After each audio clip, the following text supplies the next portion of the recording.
আমরা এখন শুয়ে আছি। আমি হচ্ছে কম্বলের নিচে স্মৃতিকে পড়াচ্ছিলাম। দেখো স্মৃতি হচ্ছে রাতের বেলা এখন স্কুলে চলে যাচ্ছে। রাত হয়ে গিয়েছে, তারপরেও আজকে বই কিনে দিয়েছি তো অনেকগুলো, এই জন্য বলছে কি মা আমি স্কুলে যাব। তো এখন ওই যে বই কিনে দিয়েছিলাম ওই বইয়ের ভিতরে হচ্ছে অনেকগুলো খেলনাও ছিল, মানে একটা খেলনা প্লেট ফ্রি দিয়েছে, ওইটা দিয়েও খেলা করছে এখানে বসে। এত ঠান্ডা ডবল কম্বলের নিচেও পাতলা একটা কম্বল দিয়ে তারপরে হচ্ছে এখন শুয়েছে রুমের ভিতরে, কোনো বাতাস নেই এখানে, তারপরেও এত ঠান্ডা। কিন্তু বাবাকে বলেছে আজকে আর বাসায় খাওয়া না, আজকে বাইরে খেতে নিয়ে যেতে হবে, কিন্তু বাইরে বলো। ওই যে শিশি খেলা করছে দেখছো, দেখো এখানে এই যে একটা মোটা কম্বল আর এই যে নিচে আরেকটা কম্বল, দুটো কম্বল পরেও তাও বলো।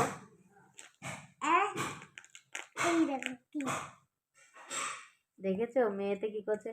ও অবশ্য পড়াশোনার পরে একটু বলো মা। ও এবার হয়েছে দেখো, এবার বানিয়ে ফেলেছে, মানে একটা ওটা একটা এটা এরকম করে আমি বানাতে বলেছি, ওটা দিয়ে খেলা করছে। আর এটা কিন্তু বাচ্চাদের জন্য খুবই ভালো, মানে খেলার মনটা। আজকে হচ্ছে সন্ধ্যা থেকে এখনো ফোন দেখেনি। আর এটা খুবই ভালো লাগছে যে এই বইটা এনে দিয়েছি, সে বইটা পড়ছে আর ওইটা নিয়েই নাড়াচাড়া করছে। তা সিধি বাবাকে ফোন করলাম, অনেকে র্যাকেট খেলছে, বলছি কি আজকে একটু বাইরে নিয়ে চলো।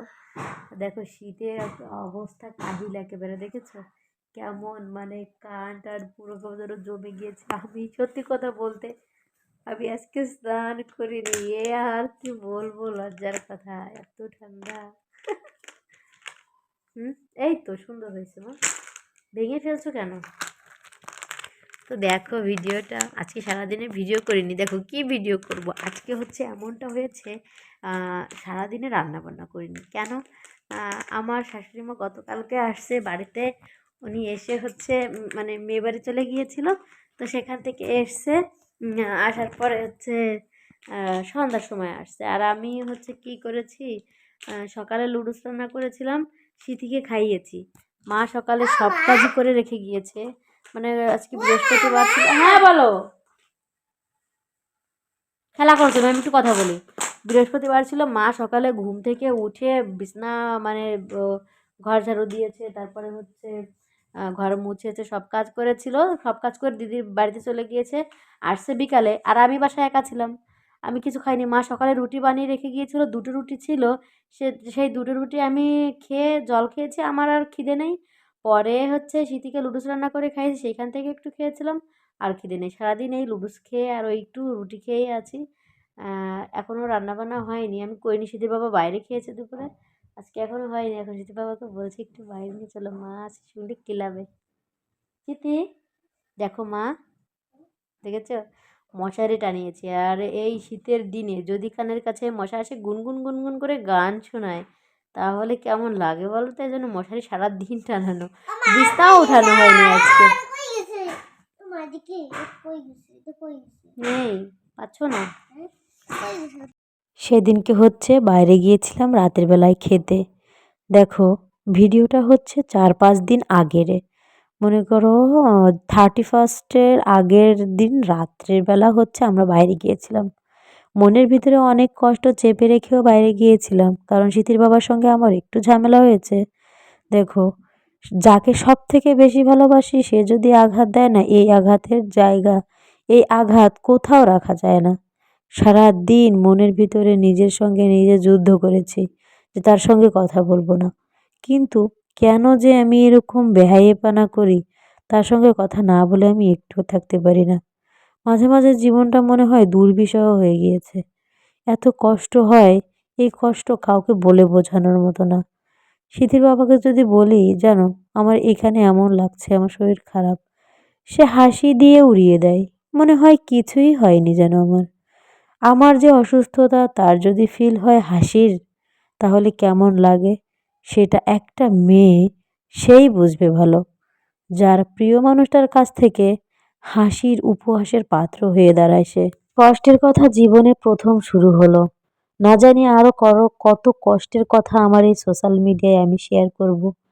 থাক বাদ দাও, আমার কষ্টের কথা তোমাকে নাই বলি বা তোমাদের নাই বলি, আমার আনন্দের কথা তোমাদের বলি, সেদিনকে হচ্ছে বলেছে কি যে আমাকে একটু বাইরে নিয়ে যাও। অনেকদিন তো হলো বাইরে খাওয়াতে নিয়ে যাও না। তো সে অনেক কাহিনী, অনেক কথা, অনেক কথার পরে হচ্ছে কি আমাকে বলেছে, "তুমি তাহলে রেডি হও।" মনে করো আমি প্রায় ৫০ বারের মতন ফোন করেছি। সে র‍্যাকেট খেলছিল। তারপরে সে ফোন রিসিভ করে নাই। ফোন রিসিভ করে আমাকে একটা ব্যক্তিকে যদি ৫০ বার ফোন কল করা হয়, তারপরে যদি সে ফোন ৫০ বার ফোন করার পরে যদি বলে ৫০ বার তো না, মিনিমাম আমি ৪০ থেকে ৪৫ বার ফোন করেছিলাম। তো আমাকে বলছে কি, "তুমি রেডি হও।" তাহলে আমি কেমন রেডি হব ভাই? একটা মানুষকে ১ম থেকে কল দিয়েছি এতবার, ফোন রিসিভ করে না। ফোন রিসিভ করার পরে মনে করো কি ৪০ বার ৪৫ বার ফোন করার পরে রিসিভ করে বলছে, "বাইরে যদি যেতে চাও তাহলে রেডি হও।" এটা কোনো কথা? তারপরে যদি না যাই, তারপরে বলছে, "নাটক করছো নাকি?" এটা কোন ধরনের বিহেভ? এই বিহেভ তো আমি তোমার কাছ থেকে আশা করিনি, অন্তত তোমার কাছ থেকে। তারপরে যাই হোক, ঝামেলা ঝুট ঝামেলা মিটিয়ে, রাগ অভিমান মিটিয়ে এসেছিলাম খেতে। মানে গিয়েছিলাম খেতে সেদিন। ৪-৫ দিন আগের ভিডিও এডিটের অভাবে, মানে এডিটে ভয়েস দিতে একটু সমস্যা হচ্ছিল বাসায়। উম মানে সিথির বাবা যদি তাড়াতাড়ি বাসায় আসে তাহলে হচ্ছে রাতে ভয়েস দিতে আমার একটু অসুবিধে হয়। কারণ ও এসে খেয়ে শুয়ে পড়ে। আর ও পাশে থাকলে আমার ভয়েস দেওয়াটা আনইজি ফিল হয়, আমি ভয়েস দিই না। এজন্য হচ্ছে থেকে গিয়েছিল সেইভাবে ভিডিওটা আজকে হচ্ছে ভয়েস করছি। মানে এডিটিংটা শেষ করলাম। ফেসবুকে তো ভিডিও ছাড়তেই হয়।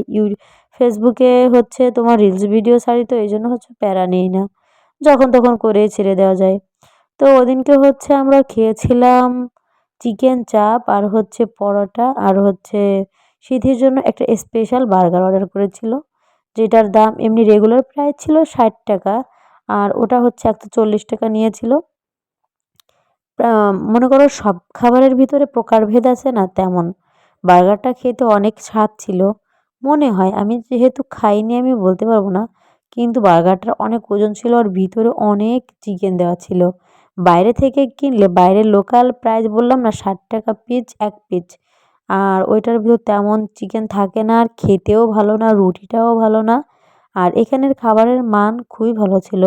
সত্যি কথা বলতে পেটে যদি খিদে থাকে তুমি যাই খাও না কেন সেটাই তোমার কাছে অমৃত মনে হবে। এদিনকে হয়েছিল কি, সারাদিন কিছু না খাওয়া। মনে করো সকালে ২ টো রুটি ছিল, তাও শক্ত কুকুরের মতো কামড়ে কামড়ে খেয়ে, জল খেয়ে, ওইটা খেয়েই সারাদিন পার করে রাত ১০টার সময় এসে হচ্ছে এদিনকে খাবার খেলাম। পরের দিন আবার হচ্ছে একাদশী ছিল, উপোস তো থাকতে হবে। কিন্তু যে ওই মানে কি করো একটা জিনিস, সকাল থেকে ভেবে রেখেছি যে আজকে বাইরে খাবো, সেটা হুট করে যদি সেই প্ল্যানিং যদি চেঞ্জ হয়ে যায় তাহলে কারই না মেজাজ গরম হয় বলো? সবারই খারাপ লাগে, স্বাভাবিক ব্যাপার এটা। এত ঠান্ডা পড়েছিল ওদিনকে, মানে কি বলবো? মানে এমনটা হয় না, জল যদি পরিষ্কার হয়, নিচে যদি মাছ হেঁটে বেড়ায় বা নিচের মাটি সেটাও স্পষ্ট দেখা যায়। জল যদি পরিষ্কার হয়, তেমনি আজকের মানে সেদিনকের শীতটা ছিল এত নিঝেল, মনে করো কি পরিষ্কার, মনে হচ্ছে কি ঠান্ডা। মানে সুই দিয়ে ফুটো করলে যেমন হাড়ের ভিতরে ফুটো হয়ে যায়, মাংসের ভিতর ঢুকে যায়, এর শীতটাও ঠিকই বাতাসে মনে হচ্ছিল কি মানে হাতের ভিতরে গায়ের ভিতরে ২ টো ৩ টে